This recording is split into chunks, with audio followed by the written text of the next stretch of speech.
Conexão Brasil-Europa está de volta, agora 2 horas e 25 minutos no horário de Brasília, para vocês aí no Brasil, mas para a gente aqui, agora 7h25, terminando quase o dia de hoje. E o assunto desse momento é a nutrição de plantas e ciência do solo. E as diferenças aí do Brasil e da Europa quando o assunto são os fertilizantes. Para falar sobre isso, já está aqui comigo ao vivo Pablo Ribeiro, que é agrônomo, está concluindo o doutorando em nutrição de plantas e ciência do solo na Universidade de Kiel, na Alemanha, está aqui na Alemanha também. Pablo, seja muito bem-vindo, prazer falar com você aqui no Conexão Brasil-Europa. Obrigado, o prazer é meu.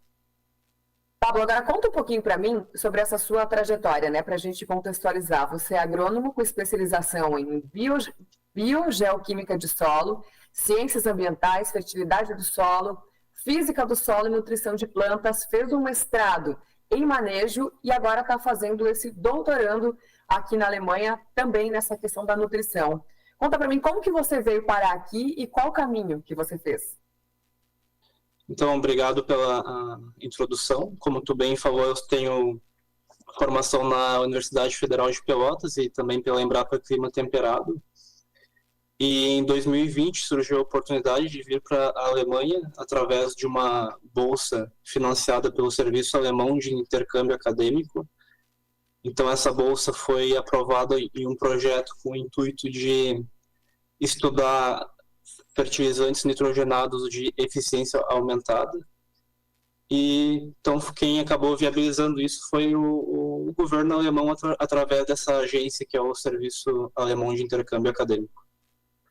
Legal, e você está quase concluindo, né, esse doutorando. Eu queria que você me falasse quais que foram as suas percepções, né, em relação a esse tema, mas você já conhecia ele no Brasil, né, estando na Embrapa, né, morando em Pelotas, já atua nisso há bastante tempo, mas qual que foi a sua percepção aqui em relação à Europa e as grandes diferenças, né, do Brasil e desse bloco econômico? Sim, a minha percepção é que, em geral, é bastante similar ao que é feito no Brasil. A agricultura do Brasil é de ponta, sim, é comparável àquela que é feita em países desenvolvidos, como a Alemanha.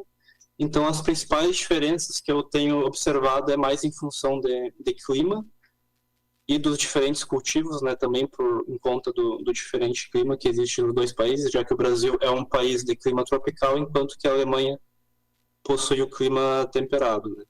Prova disso também é muitas das empresas que estão aqui no mercado de fertilizantes e nutrição de plantas na Alemanha também são encontradas no Brasil. Mas a minha percepção, que talvez seja até um pouco um pouco pessoal minha, é que o Brasil tem focado em cada vez mais tornar o uso da terra intensivo, né, através de mais cultivos por ano no mesmo local, e também com o uso de mais insumos nessas áreas, né, com o principal argumento de que fazendo isso é mais sustentável, porque então não precisa expandir para áreas novas, né? Mas na Alemanha e até nos outros países europeus que eu tive contato aqui, a percepção é um pouco contrária, que é no sentido de continuar, não ficar mais intensivo ou até diminuir a intensidade do uso da terra e do uso de insumos, com o argumento de que isso seria mais sustentável para o ambiente, né? Uhum. E, na minha opinião, isso seria um debate um pouco mais complexo. Eu não digo que um está certo e o outro está errado, mas é uma diferença que eu percebi. Muitas vezes talvez seja até uma diferença de timing, né? Vamos dizer assim, considerando que os países europeus são muito mais antigos e no Brasil a agricultura ela se desenvolveu principalmente ao longo dos últimos 30, 40 anos, né? Que a gente deixou de ser importador de alimentos e viramos exportadores. Então a gente está caminhando, está correndo, na verdade, voando até, eu diria, para produzir alimentos com bastante velocidade, até para atender uma demanda que existe no mundo, né? Com certeza, mas eu acho que eu estava acompanhando o primeiro bloco também, mas também entra em algumas medidas que são um pouco arbitrárias, porque do mesmo jeito daqui a pouco que o alemão não quer consumir mais carne e daqui a pouco está importando de outros países, né? Então a mesma coisa acontece no setor de alimentos, daqui a pouco está diminuindo um pouco aqui a intensidade do uso da terra e até a produção de alguns alimentos, mas estão importando de países como é o Brasil, né? Então, eu acho que isso é um pouco discutível nesse sentido. Com certeza. É. E tem outro ponto nessa discussão também, né?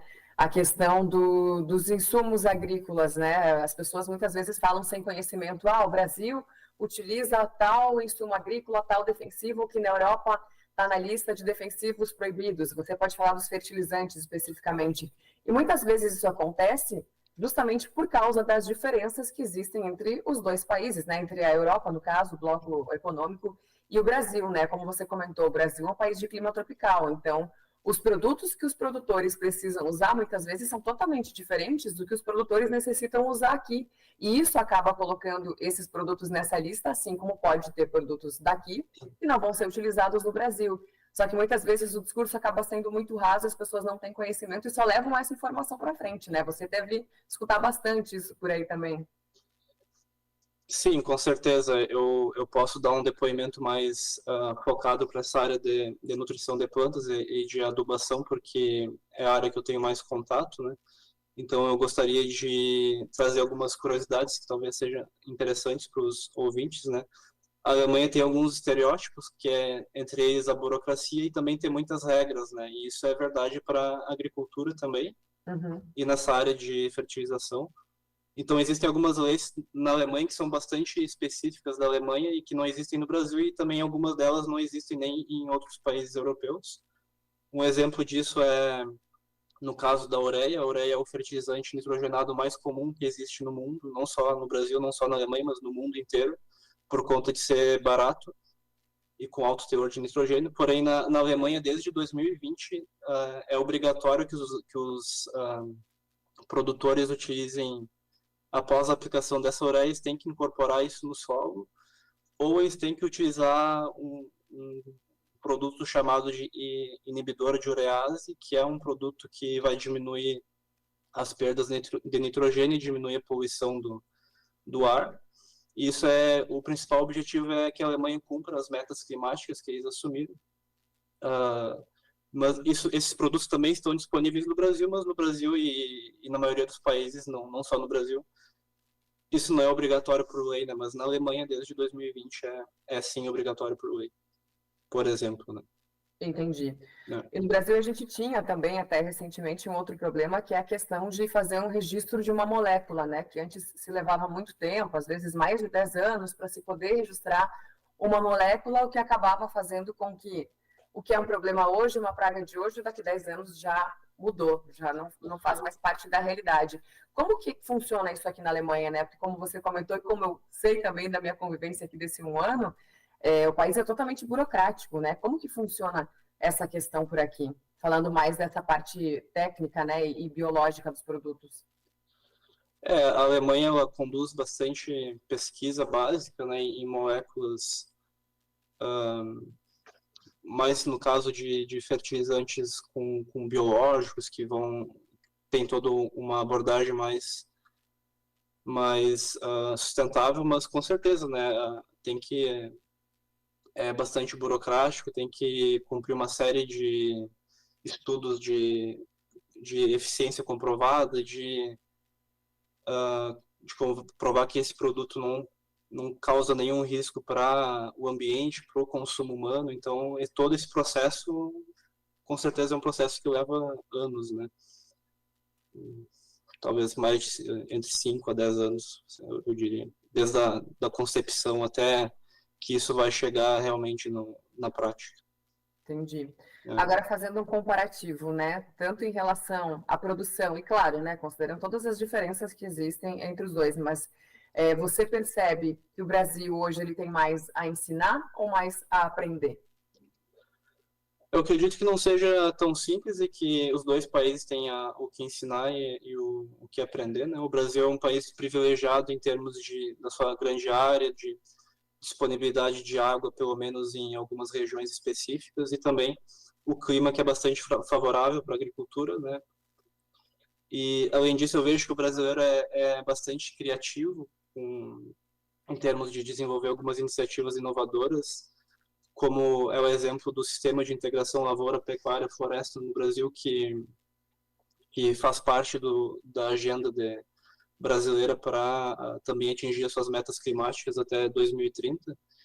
O Brasil também é um país que é pioneiro em sistemas conservacionistas de solo, como o sistema plantio direto. Então, o Brasil tem várias tecnologias que ele adaptou ou que ele criou e que são exemplos no mundo inteiro, né? Prova disso que, inclusive, pesquisadores brasileiros são muitas vezes convidados para vir para a Europa para compartilhar essas experiências, né?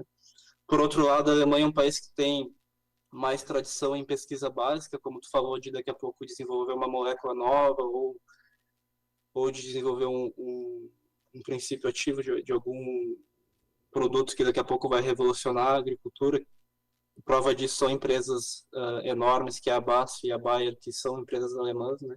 Então, eu acredito que a Alemanha vai continuar contribuindo com inovação, principalmente em pesquisa básica, e eu vejo muita pesquisa voltada ao processo de desenvolvimento de produtos biológicos, bioestimulantes, também de fertilizantes com eficiência aumentada, principalmente de nitrogênio e fósforo. Então, acredito que o principal é que os dois países continuem essa conexão com o objetivo de ver o que é adaptável de um lugar para outro, né, pensando em todas as diferenças que tu já falou, por vários aspectos, e que seja fomentada essa cooperação, né, que, de certa forma, eu acredito que seja complementar. Para finalizar, o que você leva aqui da Alemanha, principalmente para o Brasil, nessa super bagagem que você vem adquirindo aqui ao longo dos últimos anos? Eu levo o aprendizado eu acredito que a experiência mais enriquecedora aqui é toda a bagagem cultural que um intercâmbio proporciona, né? Eu tenho contato com trabalho com pessoas do mundo inteiro, né? Não só da Alemanha, mas isso te proporciona trabalhar com pessoas do mundo inteiro. Então, o que eu vou trazer de volta para o Brasil eu acredito que seja toda essa bagagem cultural, mas é claro que não só a cultura, mas também o que poderia ser aplicado, né, em termos de agricultura, de ideias, daqui a pouco de estratégias mais sustentáveis ou mais produtivas do que é feito no mundo inteiro. Maravilha. Pablo Ribeiro, agrônomo lá de Pelotas, agora doutorando aqui na Alemanha. Obrigada pela sua participação. Você teve bastante, com certeza vai ter bastante a contribuir aqui conosco em outros momentos, de repente, depois que você concluir o seu doutorado, a gente volta a conversar. Obrigada aí pelo bate-papo, viu, Pablo? Até mais. Obrigado, até mais.